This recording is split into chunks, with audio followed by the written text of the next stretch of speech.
Oke, assalamualaikum warahmatullahi wabarakatuh. Oke, ini udah pertemuan ke berapa ya? Pertemuan kesekian kayaknya. Pokoknya kalian catat jangan lupa apa? Lupa absen. Habis itu jangan lupa diulang-ulang pelajarannya, entar ke ujian tinggal nonton aja. Terus jangan lupa itu buat karya ya. Bikin karya terus. Pokoknya kalian banyakin bikin karya aja dulu. Jangan terlalu mikirin takut salah, takut nggak bagus, pokoknya bikin aja dulu. Oke, hari ini kita akan belajar pembauran media. Pembauran karakter. Nah, pembauran itu bisa dibilang omni channel ya. Omni channel itu omni artinya banyak, channel itu ya saluran channel. Jadi semakin banyak channel, semakin bagus untuk ngembangin sebuah produk.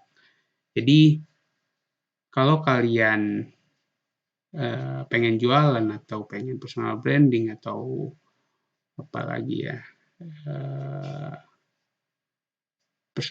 value atau habis itu branding engagement, nah itu harus banyakin medianya, channel harus banyakin seperti sekarang ini ada sosial media kan, jadi jangan hanya sosial media tapi ada TV juga, ada radio, ada brosur, ada reklame, spanduk. Jadi semakin banyak media atau channel yang kalian pakai itu akan semakin mudah, semakin cepat juga dikenalnya. Tapi itu beda-beda karakteristiknya. Setiap media itu punya karakteristik sendiri-sendiri.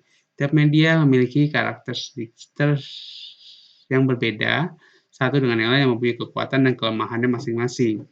Jadi kenapa banyaknya sosial media? Karena ya nggak semuanya bisa bisa apa bisa sempurna, pasti ada kelemahan dan kekuatannya.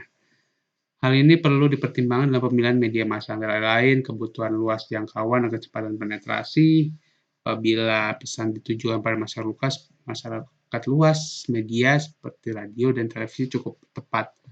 Karena selain kemampuan jangkauan yang luas, kecepatan penetrasi tinggi.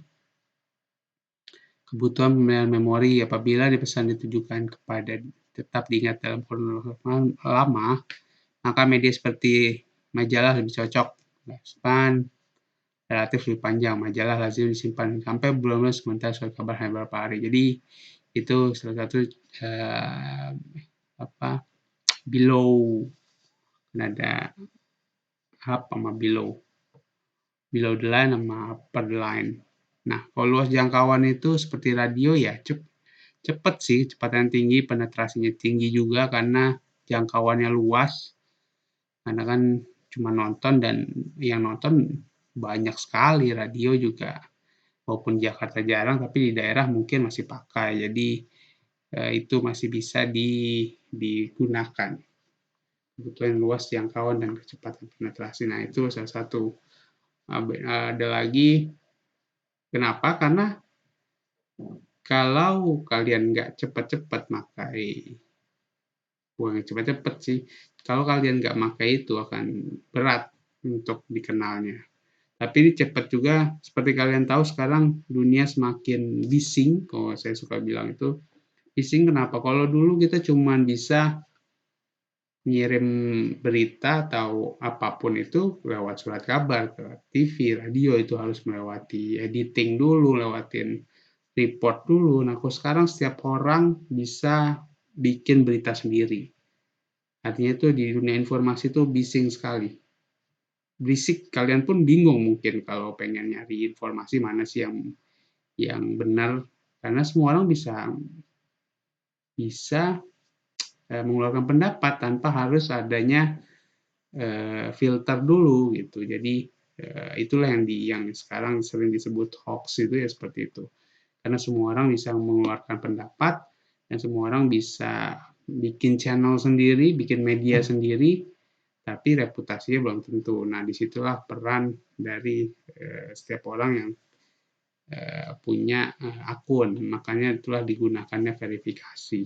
Verifikasi kayak centang biru itu kan verifikasi di dunia Instagram atau dunia sosial media buat nandain kalau yang ini nih asli, bukan duplikat. Nah itu seperti itulah dunia media. Jadi kalau kalian ingin buat berita, ya itu terus patenkan atau bukan patenkan ya, konsisten, karena biar kalian tuh reputasi terbangun dan berita yang kalian bikin itu beneran. Kebutuhan pemilihan memori ya berbulan-bulan sih iya, majalah iya, tapi majalah udah jarang, dan sekarang orang semakin cepat informasi. Gue baca itu orang cuman punya waktu konsentrasi itu 10 detik apa? 10 detik, kalau dia nggak interest, di skip. Sama kayak kalian di YouTube kan, ada skip ad, itu cuma berapa detik, itu 5 detik bahkan.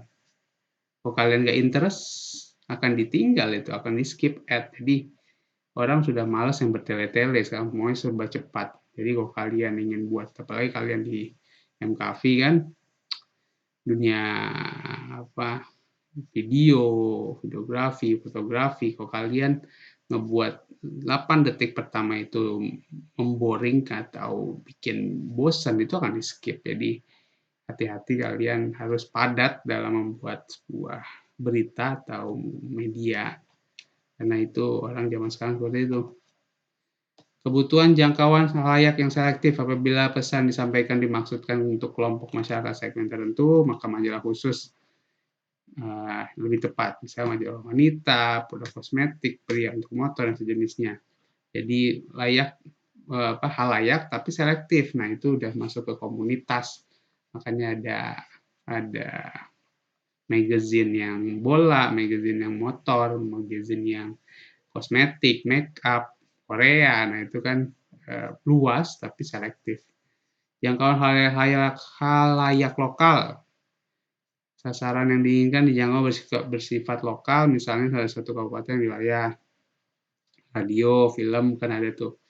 Kalau Indonesia punya RRI, TVRI yang punya lokalnya sendiri, jadi bahasanya bahasa lokal, jangkauannya luas tapi hanya lokal aja. Kebutuhan frekuensi tinggi, kemudian media radio lebih cocok. Kebutuhan gerak, apabila pesan yang disampaikan menuntut unsur gerak sebagai faktor yang utama, maka media audiovisual seperti televisi dan film merupakan medium yang tepat. Kebutuhan gerak. Nah, audiovisual sekarang makanya lahir makan dulu. Sekarang boomingnya YouTube, habis itu TikTok, Instagram, karena orang visual sekarang. Visual dan audio, tipe manusia itu zaman sekarang seperti itu, audio visual. Jadi paslah kalian di dunia masuk ke Prodi Humas, MKV, yang dimana ini kalian kalau kalian tahu ya, Kementerian Pendidikan dan Kebudayaan sudah kerjasama dengan Netflix, nggak salah. Itu artinya pendidikan di zaman depan atau in the future akan lebih banyak menggunakan media daring atau media virtual. Kalian sekarang seperti sekarang ini belajar lewat YouTube, lewat media virtual, media digital. Jadi ini sangat membantu di kedepannya buat kalian. Jadi potensi-potensi sangat besar mendapatkan pekerjaan dari apa yang kalian pelajari di kampus. Jadi itu harus kalian manfaatkan. Kebutuhan wama, apabila warna merupakan faktor yang ditonjolkan di suatu pesan, maka televisi dipertimbangkan. Deskripsi, apabila pesan disampaikan memerlukan uraian eksplisit. Nah, deskripsi kalau sekarang biasanya disebut storytelling. Kalian pasti akan lebih senang dengar cerita dibandingkan jualan kan. Misalnya ini tempat kacamata. Kalau saya bilang, nih beli kacamata, pasti kalian akan males. Beda kalau saya deskripsikan atau storytelling kan. Misalnya, ayo tempat kacamata ini tahan air loh, saya udah pernah cobain ini. Habis itu dia tahan banting juga dan fleksibel sekali kalau kalian bisa masukin kacamatanya ke dalam tas, habis itu tidak akan remuk karena ini terbuat dari bahan metal yang terpercaya, sudah diuji kekuatannya di laboratorium. Saya pernah pakai ini, pernah jatuh pada saat itu. Jadi kalau kalian punya kacamata dan menggunakan watch ini sebagai pelindungnya, ini sih cocok buat kalian. Cobain aja, apalagi kalian mahasiswa kan yang yang memikirkan harga murah tapi berkualitas. Nah, di sini ini bagus nih, beli deh. Nah, pada saat deskripsi itu kalian mulai terbayangkan, oh, kalau pouch ini sangat pas nih. Jadi storytelling itu dibutuhkan zaman sekarang dibandingkan secara langsung untuk menjual barang. Karena orang nggak mau hard selling tapi maunya soft selling. Surat kabar, publisitas, periodisitas, universalitas, aktualitas. Publisitas penyebaran pada publik atau halayak, semua aktivitas manusia menyangkut kepentingan umum dan atau menarik untuk umum halayak yang disebarluaskan. Pesan melalui surat kabar harus memenuhi kriteria tersebut. Periodisitas menunjukkan periode terbitnya harian, mingguan, habis itu 2 minggu sekali, tiap bulan. Nah, tergantung dari kan periode seperti Lebaran atau Ramadan itu kan periodisitas berdasarkan periode, habis itu ada Natal dan lain-lain. Universalitas menunjukkan pada kesemestian isinya yang beraneka ragam dan dari seluruh dunia. Isi surat kabar meliputi seluruh aspek. Universalitas itu berasal dari kata universe. Universe kan luas, banyak. Aktualitas keadaan sebenarnya, tercepat menunjukkan kekinian. Nah, itu kan biasanya breaking news atau detik, itu biasa kan namanya udah detik. Jadi setiap detik itu punya berita yang cepat, laporan cepat. Nah, itu yang dicari oleh masyarakat zaman sekarang. Terdokumentasikan dari berbagai berita, ada yang dianggap penting oleh pihak tertentu, diarsipkan di clipping. Kalian tahu di clipping kan? Clipping itu koran digunting, nah ditaruh di kertas, ditempel-tempelin, jadilah clipping. Nah, itu terdokumentasikan. Majalah, penyajian lebih dalam, nilai kualitas lebih dalam, gambar, foto lebih banyak, cover sebagai daya tarik. Mungkin kalian pernah nggak sih punya majalah? Dulu zaman saya itu ada majalah anime apa kartun, fantasi apa ya? Saya nggak ingat. Nah, itu tentang entertainment dunia remaja aja tuh, film-film, apalagi ya, banyak deh. Nah, itu dikumpulin tiap bulan langganan, itu sekarang udah berwarna. Nah, sekarang udah dibentuk digitalkan. Nah, itulah lebih menarik sih majalah. Radio, siaran, auditory, radio is the now, imajinatif. Kenapa radio imajinatif? Karena kita cuma suara doang, audio. Habis itu kita ngebahasain bahasa visual. Jadi imajinatif. Pendengar radio itu bersifat imajinatif karena kita cerita, yang pendengar aja imajinasi. Oh, kalau ke sini tuh begini, ini gambarnya begini. Jadi lebih imajinatif. Seperti sekarang ada podcast ya kan, open podcast larinya ntar lama-lama ke video juga. Nah itu, atau Clubhouse yang kalian tahu pernah. Nah, Clubhouse itu kan tempat nongkrong sebenarnya. Kalau kalian nongkrong-nongkrong di warung, habis itu di mana. Nah, itu kan Clubhouse kasarnya. Itu kan tempat nongkrong yang didigitalkan. Jadi itulah peluangnya.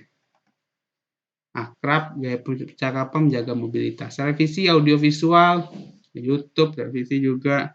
Apapun itu sekarang yang audiovisual. Berpikir dalam gambar, bila pengarah, cara membuat naskah, membaca naskah, menerjemahkan kata-kata. Jadi itu semua ada triknya buat kita dibuat berpikir oleh gambar yang bergerak. Pengoperasian lebih kompleks ya, tentu karena ada pengambilan videografi, jadi harus lebih karena sangat kompleks. Film, layar lebih luas, pengambilan gambar, konsentrasi penuh karena durasinya 2 jam, konsentrasi biasanya atau lebih, nah itu kalau nggak kelewatan. Identifikasi psikologi. Oke, menetapkan jadwal media. Tujuan utama dari penjadwalan ini adalah mengatur kegiatan promosi, 3 metode penjadwalan berkelanjutan, continuity, dengan metode flighting, yaitu tidak menerapkan penjadwalan secara teratur, periode penjadwalan metode pulsing, yaitu kombinasi dari 2 metode pertama. Suatu iklan muncul di media massa secara signifikan. Nah, jadi ada waktu-waktu di mana kalian harus ngepost, kalian atau hold atau nahan, karena ya beda. Tergantung targetnya, kalau kalian targetnya anak muda atau orang bekerja kantor ya jam 12, jam 1, jam 4, jam 5 itu kan waktu-waktu peak atau peak time. Maksudnya itu adalah kalian bilang ngepost di jam segitu, kalian akan tinggi engagement-nya. Jadi reach-nya tinggi sekali. Nah, disitulah letak yang harus kalian perhatikan pada saat menetapkan jadwal media. Kalau saya kan biasa ngepost tuh jam 5, jam 1, karena ya mahasiswa lagi kuliah atau pulang kerja atau pulang magang, jam segitu. Nah, makanya itu perlu diperhatikan. Habis itu timing, momentum, nah itu harus kalian momentum Ramadan ya masukin sekarang pas Ramadan. Jangan kalau udah Ramadan kalian baru bikin, nah itu kan nggak pas sesuai dengan jadwal. Eksekusi media schedule, jadi zaman sekarang itu seperti itu. Dan zaman sekarang orang lebih senang lebih senang apa adanya dibanding dengan diatur. Itulah makanya YouTube lebih lepas karena nggak ada aturan di sana. Kalau TV kan sudah diatur, ada komisi KPI ya, Komisi Penyiaran Indonesia. Nah itu diatur di sana gimana apa yang boleh, apa yang tidak. Kalau YouTube kan nggak ada batasan, apa aja bebas karena ya ini nggak ada aturan di sana. Jadi disitulah letak media pada saat sekarang penuh tantangan, apalagi dunia humas kalian ini. Kalian bukan hanya bersaing dengan manusia, tapi dengan robot juga. Ada artificial intelligence, dia bisa menjawab. Ada sekarang liputan bisa dengan robot aja, copywriting robot yang nulis semua berita. Nah itu kalian harus antisipasi itu. Yang dia mau kalah sama robot, sama AI, artificial intelligence. Jadi buat kalian yang lulusan prodi humas ini harus diperhatikan. Oke, karena media zaman sekarang itu semua orang berhak atau bisa ngebuat media sendiri tanpa tahu benar atau tidaknya berita tersebut. Jadi reputasi itu dibangun, dipercaya, verify. Jadi kalau kalian ingin buat berita harus bisa membuat percaya dulu orangnya, membuat kepercayaan orang tumbuh biar berita kalian tuh dikonsumsi. Jadi jangan sekedar bikin berita tapi hoax yang nggak ada landasan teorinya atau landasan faktanya. Nah itu tantangan buat kalian. Cara gimananya, habis itu gimana membuat engagement, gimana buat ketertarikan di 10 detik pertama, padatnya materi. Nah itu harus kalian pikirkan pada saat ngebuat iklan di media, mau di cetak, media konvensional maupun media sosial. Karena itulah yang jadi tantangan zaman sekarang. Oke, ya udah cukup buat kalian. Terus latihan kalau kalian emang suka di dunia media, fotografi, videografi, diperbanyak bikin karya. Kalau kalian nggak pernah nggak ada namanya done is better than perfect. Jadi yang penting selesai dulu, habis itu diperbaiki. Kalau kalian nunggu kesempurnaan nggak akan selesai karena susah sekali sempurna dan sekarang perkembangan sangat cepat informasi. Jadi hati-hati, bukan hati-hati sih, lebih careful dan apa ya, menjaga beritanya. Oke, makasih banyak. Jangan lupa absen di WA, pertanyaannya di Google Classroom. Ya, assalamualaikum warahmatullahi wabarakatuh.